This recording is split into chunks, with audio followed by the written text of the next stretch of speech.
Hello again. Today I am doing my September wrap-up for the YA and middle grade books that I've read. These are all of the YA and middle grade books that I've read, including the this Savage Song that I read on Kindle. Let's just get into all of the books. First book I will start off with is This Savage Song.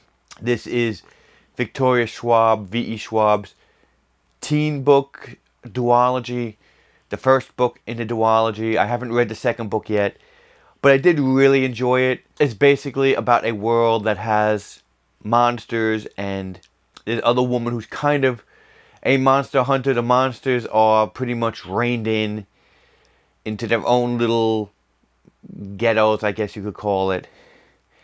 And we follow this one character who has a power as a monster.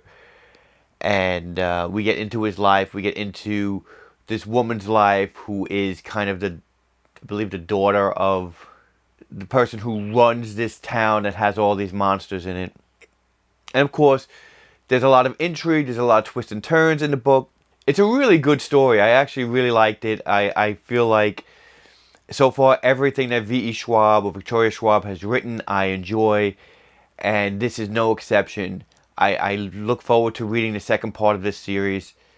And again, just a great book. And I can't rate it highly enough. This Savage Song. Another book I guess I can't rate highly enough would be the Percy Jackson book, which I did read for the Demigods Anonymous read-along last month. And I hope to continue this month with the second book. And I did really enjoy this. This was really a good way of introducing somebody to the Greek gods. It did it in a nice way. It really had a really good story that kind of kept building, and I could see why people like this story so much. I actually wish that the movie was actually better, so it could have gotten the hype that Harry Potter got.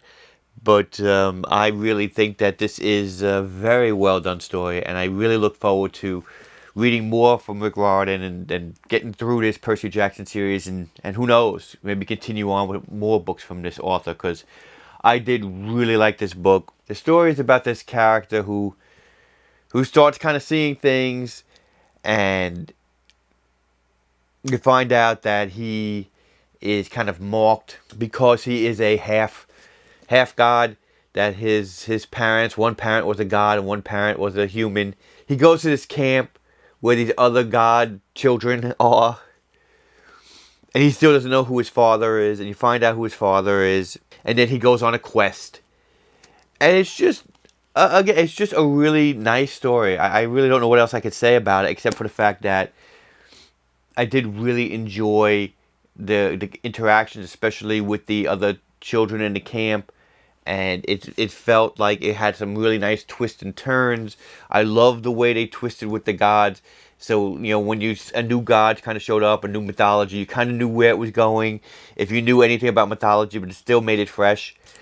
And yeah, that's about it. That's all I can say about it. But yeah, really good book. That is The Lightning Thief from Percy Jackson and the Olympians. Next book I'm going to talk about is The Life and Death Parade. Now, this was kind of one of these weird books. Basically what happens is they go to this place, with Nikki and Kitty, and what happens is some psychic tells this one person that they have no future. And then the person dies, and Kitty kind of looks for this psychic and finds out that they're part of something called the Life and Death Parade, which is kind of like a con group on the surface. And, I'm not going to really delve too into it. I wasn't crazy about this book. It wasn't bad. It probably was one of these 3-star books that I think maybe just kind of went over my head a little bit. It's just kind of a little too off for me, I guess. It tries to be a nice contemporary tale wrapped in a little bit of, mystery. And in general, it just kind of fails to me on a couple of ends. And I just felt like it was a book that, yeah, I've read, and then after I read it, it gets a lot harder to just even kind of remember the best parts of a book. When I have trouble after I read a book remembering what I've read, that means it's probably a book I wasn't that interested in. And The Life and Death Parade is kind of like that. I remember the story, but I don't really remember too much about it because it just wasn't that interesting. It just kind of had a little bit of quirkiness in it, but in general, it just wasn't a book I was that interested in. So that is The Life and Death Parade. Next book was When Life Gives You Demons. And this was a cute little book, actually. This is one of these cute little books about a character who, this girl is kind of an exorcist in training. It kind of has a lot of Buffy feels for me, in a way, because of the way it kind of plays around with high school dynamics and having the secret life. There is some kind of darkness here because you find out that the way they work this story with exorcisms is there is this character that's they call a portal, where not only is the character possessed, but the character actually, by being in this world, can actually pull demons out of the regular world and possess other people.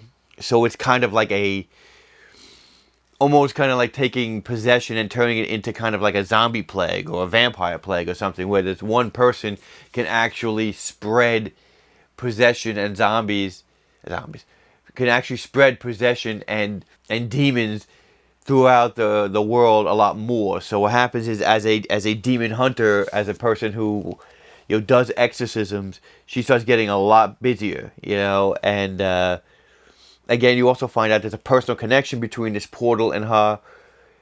And it's really, I really liked it. I thought it was a very good book. Nice, short, really fun read. It's a 4-star read for me. I actually really did enjoy When Life Gives You Demons. I think it's something, if you enjoy that kind of story, if you enjoy, kind of tongue-in-cheek kind of humor with, like I said, like a Buffy-esque type of feel to it. If you like, exorcism, if you like something like My Best Friend's Exorcism or Merciless, this has more humor than those two books do, but it does kind of tackle the same kind of thing. Has some very intensely written possession, exorcism scenes in this. So for the people who enjoy that, I think you'll enjoy this book as well. And again, just all around pretty good book. So it's called When Life Gives You Demons. Next one is another Victoria Schwab book that I read this month, which was City of Ghosts. This is her middle grade attempt to do a story, and again, I really did enjoy it. The story is about a girl who has a near-death experience, and then kind of has a tag-along ghost friend who actually helps her navigate the world of the veil, behind the veil. She's able to actually see the ghost world after she's come back. And her family moves to Scotland, I believe. What happens is the family are kind of like ghost hunters type characters, where they do these TV shows about, strange phenomenon. So she winds up going to spooky places, and there's a crazy thing that happens. She meets another person who can do what she does. You find out that she gets in danger, and it's just a really nice, well-drawn story. I look forward to seeing where it goes from here. I just, it was exciting. It had a lot of twist type of endings in a way. It leaves you guessing at the end. And like I said, I really did look forward to it. I really enjoyed it. Again, just another success from Victoria Schwab. This is City of Ghosts. Next book I read was Winter. So this is the last of the Lunar Chronicle stories, minus, the short story and Fairest. So this is the conclusion to the Lunar Chronicles. And this story was amazing. It had tons of action, tons of romance. It just kind of put everything together. All the pieces fell in place. All the strings left hanging from the rest of the stories. I can't obviously tell you too much since it is the last book, but I really liked the way this book ended. I had kind of a little bit of a love-hate relationship with this series because I really liked Cinder. Wasn't too crazy about Scarlet. Then I really liked Cress, and Winter I loved. So all in all, I think this still is a great series. I look forward to actually reading like Fairest and maybe Stars Above and finding out a little bit more about this world. But in general, I really did enjoy this series. Great, fun series. As you see on the cover with the apple, they have a nice play on this story in this book, which was really well done, I thought. And that's how the whole series was. Just nice plays on fairy tales, throwing them into this updated science fiction world, and just having a wonderful story behind it. And this was, again, just a wonderful story. If you have a chance to read the Lunar Chronicles, I highly recommend it. So that is Winter. Okay, next book I read was this huge ton of book, which is The Court of Wings and Ruin. So I have read the 3 ACOTAR books here now. It's funny, when I heard ACOTAR, I was like, what the heck is an ACOTAR? And I didn't realize it was actually just the name for A Court of Thorn and Roses, just putting the letters together. I was like, who are the ACOTARs? I don't remember that. That's just me. But this is the 3rd book in the ACOTAR series. I don't know what to say about Sarah J. Maas. I'm still kind of on the fence with Sarah J. Maas. This was good. I liked the action in it. I thought it had a lot of, the romance wasn't overly done like it was in the 2nd book. I still don't think it was I still like the 1st book better than this 3rd book, but I do like this 3rd book way better than the 2nd book. I'm not sure, I would probably give this 3.5. But again, I did like it. I loved a lot of the action. I kind of missed the gloomy kind of romance in the 1st book. The whole Beauty and the Beast thing. This kind of just completely abandoned that for a high epic fantasy fight kind of story. It didn't have that whole forbidden kind of romance that the 1st book had. And so, but it still was a good book. It just seemed like each book was a little different. One book was one type of story, the 2nd book was another type of story, and this 3rd book is a completely different type of story. So it's like they're all 3 different, even though they're all connected, they all kind of go in 3 different directions. The 1st book is way more brooding and kind of has challenges and reminds me a lot more of kind of, a Beauty and the Beast story or a Hunger Games story. The 2nd story is way more just sexual romance type of story and just a lot of graphic images. And then this 3rd book is way more high fantasy, a lot of action, a couple double crosses, but in general just very action heavy, more action heavy than the other stories in my mind. So every book was different. So every book had a different feel to it. And like I said, as a series now that I could read all 3, I don't know where I fall. I probably would fall in the 3.5. I'm still going to read the next book in this series, The Court of Frost and Starlight. I'm still going to read that. I don't know if I will actually go to Assassin's Blade and read her other series as well. I may not. I'm still debating it. Because, again, I feel lukewarm about Sarah J. Maas. I thought it was okay, not great.